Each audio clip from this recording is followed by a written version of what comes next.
put dead ladies through glass. Have you ever noticed that? I'll say we even discussed that on Sleepless because you were pissed that Sleepless. didn't happen. Yep. Yeah, it's one of the tropes of his early work. The score, the Goblin score, is among their best. I would say so. That was my ringtone for like a year. Even though it's like highly derivative of the score from Rosemary's Baby, also about witchcraft. Still great. It's like, a proggy goblin ode to that score in a way. Yeah, but there's one more film ahead that we'll be discussing that I think has like just as good of a soundtrack. My next one, Randy's gonna disagree, but it's still up high on my list. Was it 17? Yep. Mm-hmm. Videodrome. We've covered this, and still have not seen it. It's within the top 20. I'll allow it. You gave this a 10. This is the first 10 on the podcast. Was this movie? It's a 10 for me, for sure. I'm getting up there with my 10s. I don't know. We covered it before. And I'm going to be talking about it. Yeah, go ahead, Scott. All right, my number 17, Reanimator. Herbert West, fucking Jeffrey Combs' performance of that is just fucking fantastic. Probably like one of the greater adaptations of H.P. Lovecraft, even though it was like a really, really short story. Yeah. Almost everything that's been adapted by Lovecraft is a fairly short story. That is true. But yeah, it's just a great horror comedy in general. The effects are amazing. Barbara Crampton, dear God, love Barbara Crampton. I don't know if I'd quite... I mean, it has its humorous moments. Yeah, I'm not going to put it in the vein of American Werewolf and Return of the Living Dead. No, I'll say, but it is a horror comedy just because of some of it has some of Herbert some West's black humor things. for sure. Yeah, it's a dark humored movie. I like the fucking... Every time I see it, the pencil snap scene towards the beginning. Yep. Snap. Mr. West, I suggest you get yourself a pen. He's so neurotic and upset that like the fucking teacher's teaching bullshit. I love that. I love his letter later. Cat dead, details later. Yeah. I just fucking love that. Number 16 for me is William Lustig's 1980 Maniac. Wow, still lower than I expected. Yeah, it worked its way out of my top 10. Wow. I did have it at number 10, but I had to shuffle some stuff around, and it's really great. It's a lot of people mistake it for a slasher, but it just kind of has a lot of the tropes of a slasher. Not really a slasher, more of like a character study and like a serial killer-esque, Yeah, it's the POV of the serial killer. Yeah, I'll say it's like one of the first ones I can think of in that era and genre. You just watch his fucking mental breakdown. That like Spinell he loved that. He wanted to do so many sequels of that because like he actually I'm not saying he's a fucking a method actor or whatever, but he actually like studied. He turned something really big down just to do this on a low budget. Yeah, and he used his own money, like part of his own money, to fund this. Like, he had been in a lot of he'd been in Taxi Driver, Godfather, and like I don't know if Rocky had happened before this, but he had it did. A fairly big role in Rocky. He was like Rocky's fucking boss or landlord or some shit.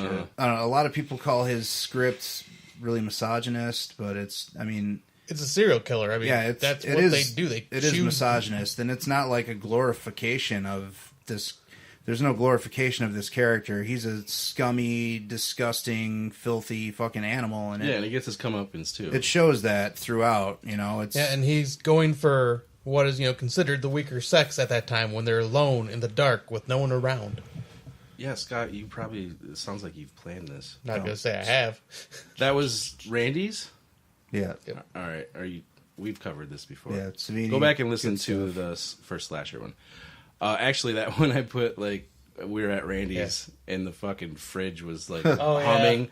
So I put like the scores in the background. And that score in that movie is great too. Yeah. My number... actually, just a little quick. Old Anchor Bay tin for that actually comes with a cool bonus disc of the score in the shape of Spinell's face. Oh, nice. When he's like strangling the woman and all like... Not in the shape of it. Yeah, no, it's a shaped disc in the shape CD. of... Yeah. How does that even run in like a computer? Animal House had that too. You can only use I didn't know that. Oh, okay. Yeah, you can only use those on the ones that have like the spindle thing. Yeah. Yeah, okay. I have a few shaped discs. Do you have that? Yeah. I'd like to see that. That'd be fucking cool. That's really great. All right, my next one, I know Randy already named this. I don't even know if it's on Scott's list, but 1973, The Exorcist. Oh, yeah. Oh, it's not on mine. I Oh, said that's right. Exorcist 3. Yeah, he didn't even put it on his list, which fucking is an insult.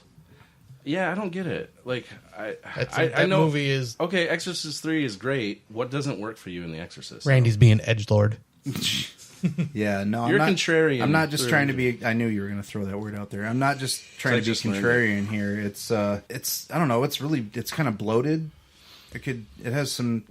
I don't know. You can make the argument with fucking part 3 then. There's a lot of dialogue, a lot of shit that fucking was just slowly building up to something. There's a lot of I guess what trying to get people to care about these characters too much. It's my weakness as an ex-Catholic that's kind of doing this one in. Like, there's a lot of fucking gaudy, Jesus-y fucking bullshit happening in here. But that works for this film. It's the fucking context of the film. It is. Yeah, it is.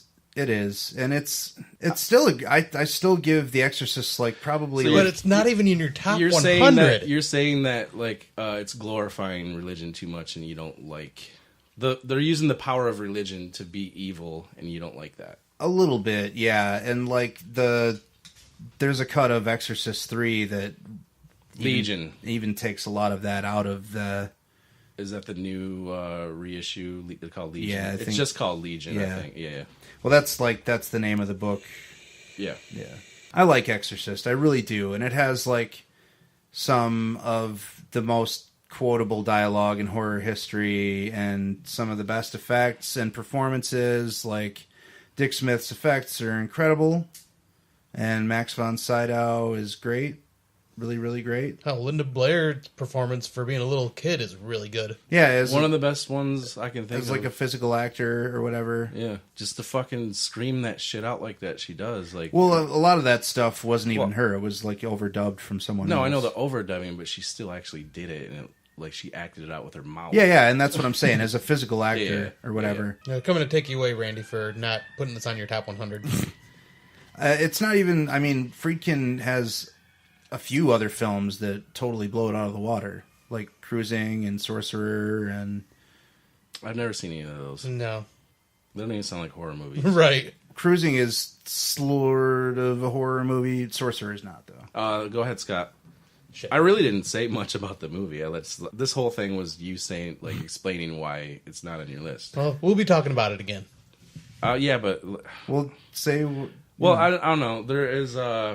You seen the fucking deleted backwards spider scene? Yeah. Right? Yeah.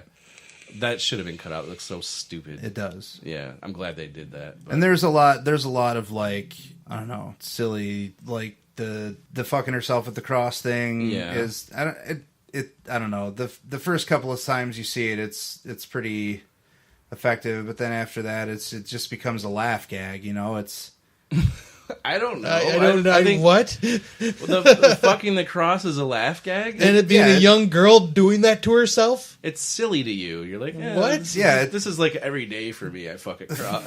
It's like, what the hell, I have a cross Randy? in my dick hole right now. The mocking of religion is mostly just comical to me. It's not like... It's shocking for a lot of...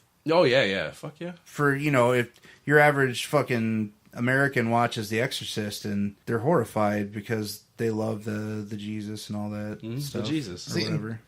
And I don't even look at it as I'm not offended or freaked out by the fact that it's mocking religion. I'm just freaked out the fact that it's a young girl and you see her doing this and there's blood just gushing. Do you know what she did? Your cunting daughter? For 1973, dude. That's a little bit too much edge on that. Get some cushions around it, bro.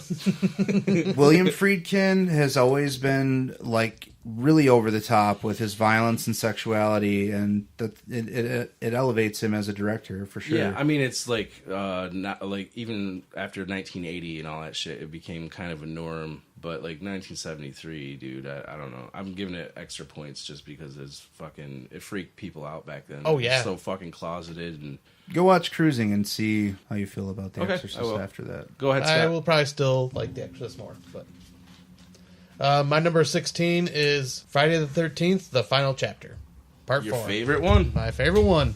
I really thought that would have been in your top 10. It got pushed out, just like you with Maniac. Like, it was one of those where I wanted it in my top 10. But if somebody would have asked me to do this a few years ago, it probably would have been in my top 10. Of all the Friday the 13th sequels, this one is, like, just the most fun, the most It's gratuitous, just the best one out the of most all of gory. them. It's the best Yeah.